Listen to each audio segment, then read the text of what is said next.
Horror कहानियां थी। कौन थी वो? मैं 8 महीने की प्रेग्नेंट थी और अपनी डिलीवरी के लिए अपने मायके गई थी। माँ ने मुझे फोन पर बताया, घर के पीछे की तरफ जो खाली जमीन थी ना, वहां पर एक नया कमरा बनवा लिया है। इतने सालों के बाद जैसे ही अपने घर में कदम रखा, कुछ अलग सा लगा। माँ, ये घर के पीछे की तरफ नया कमरा बनवाने की क्या जरूरत थी? अरे बेटा, घर के पीछे दूर दूर तक खाली जमीन है। तेरे पापा को कई दिनों से लग रहा था कि यहाँ पर एक कमरा बनवा लेंगे तो ताजा हवा मिल जाया करेगी। अब तो ये सब छोड़ और चल जल्दी से दूध पी ले।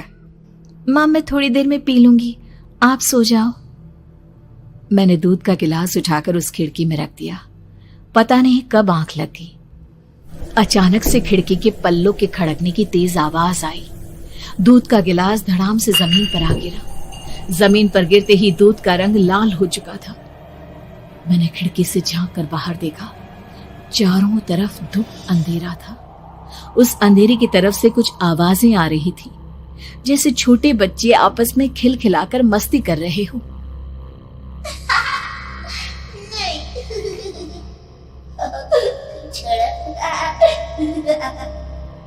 इतनी रात को इतने घनघोर अंधेरे में बच्चों की आवाज कैसे आ रही है?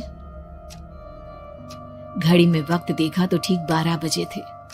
देखकर मैं सन्न रह गई। बुरी आत्माओं और भूतों की कई कहानियां मैं सुन चुकी थी। वक्त भी कुछ ऐसा ही था। ऊपर से मैं प्रेग्नेंट। सुना था कि ऐसे वक्त में अक्सर बुरी आत्माएं औरतों का पीछा करती है, तो क्या मेरे पीछे भी? पसीने से तरबतर बड़ी मुश्किल से, जैसे कांपते हाथों से मैंने उस खिड़की को बंद किया। जल्दी से जल्दी उस कमरे से बाहर निकलकर माँ के पास जाने के बारे में सोचा, लेकिन जैसे ही दरवाजे की तरफ पलटी, लगा कोई साया हवा की स्पीड से दरवाजे के सामने से गुजर गया। मेरे गले में अटक कर रह गई। मैं जोर से चीख कर माँ को बुलाना चाहती थी, लेकिन वो आवाज खुद मेरे कानों तक नहीं पहुंच पा रही थी। तो माँ तक कैसे पहुंचती?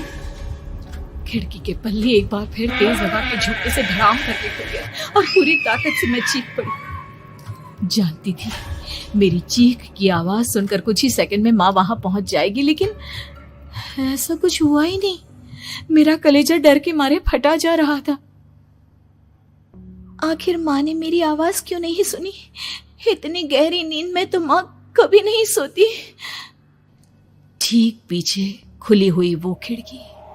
मुझ में इतनी ताकत नहीं बची थी कि मैं पलटकर उस तरफ देख भी सकूं।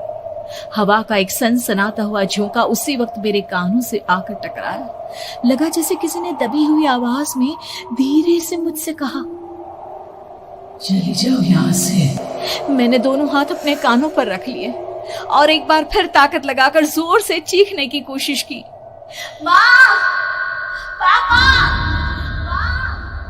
मेरी आवाज उस कमरे की दीवारों से टकराकर वापस मुझे ही सुनाई दे रही थी।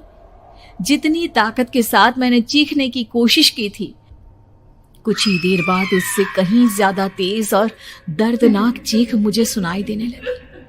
कि आवाज ठीक मेरे पीछे खिड़की से आ रही थी। वो आवाज मेरे कानों में पिघलते हुए लोहे की तरह गिर रही थी। उन आवाजों में हैवानियत थी। वो आवाजें किसी इंसान की नहीं है, इतना मैं समझ चुकी थी। कांप रहे हाथों से मैंने अंधेरे में कुछ ढूंढने की कोशिश की। तभी अचानक मेरा हाथ बेड पर रखी टॉर्च पर पड़ा। किसी तरह ताकत लगाकर टॉर्च का बटन ऑन किया, लेकिन ये क्या? सामने दरवाजे पर 3 छोटी लड़कियां खड़ी हुई थी। उनके हाथ में स्टील के चमचमाते हुए चाकू थे। मैं घबराकर लड़खड़ाई और पीछे की तरफ हटी, लेकिन तब तक वो मेरे पास आ चुकी थी। उनकी गर्दन टेढ़ी थी और उनके हाथों के वो चाकू मेरे पेट को निशाना बनाने को तैयार। मैं जोर से चीखी, नहीं, छोड़ दो मेरे बच्चे को, मत मारो, मत मारो, छोड़ दो मेरे बच्चे को।